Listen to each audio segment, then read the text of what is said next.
Protein synthesis is a very long process comprised of many steps. The first, protein synthesis starts in a chromosome, a long strand of genes made up of DNA. But we're just going to look at a short strand of DNA. These chromosomes can be tens of thousands of base pairs, but these are just going to be a few, around 30 to 40. So, a base pair is two nucleotides found together. For example, this T and A create one base pair. The first step of protein synthesis is to get an mRNA, or messenger RNA. Messenger RNA transfers some of the data held within DNA so that it can be synthesized into a protein. The first step for creating mRNA is for a polymerase to come in and split the DNA from your, I'm blanking on the word.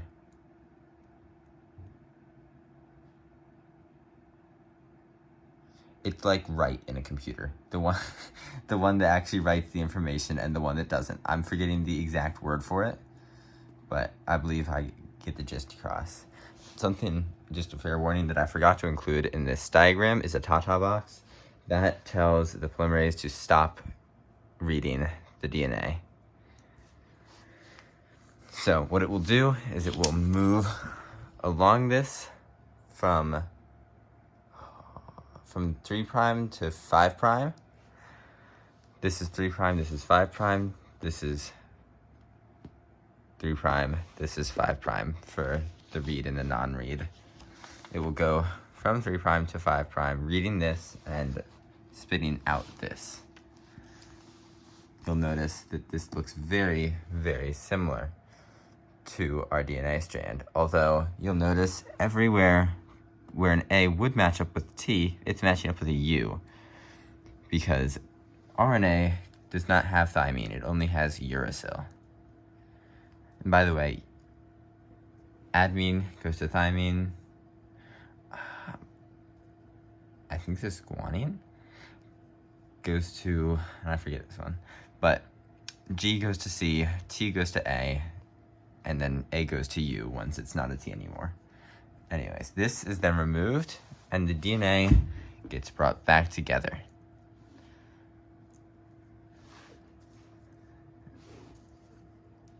Well, this is removed once the TATA box tells the polymerase to stop reading. Now, this is our mRNA.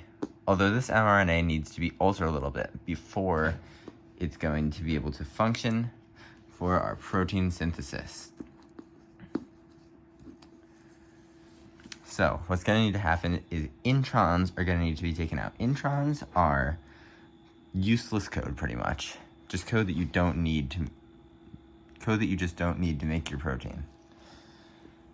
So we take the introns out, and what we're left with are called extrons. Here is the string of extrons that we will be taking from this, plus one more. These extrons will be formed into groups of 3, which are called codons. There will be a guanine cap placed on the 5' end and a poly A tail on the 3' end. Now, this is our final mRNA. These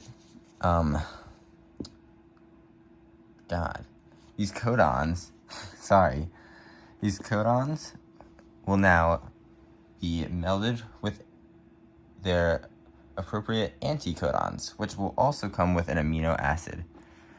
You can tell what an anticodon is for a codon based on the letters, such as how this A matches up with this U, this A matches up with this U, this G matches up with this C.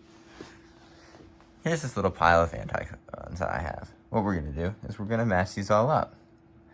So we have UGC, that's going to be ACG. We have AAG, that's going to be UUC. We have UCC is AGG, and then AUG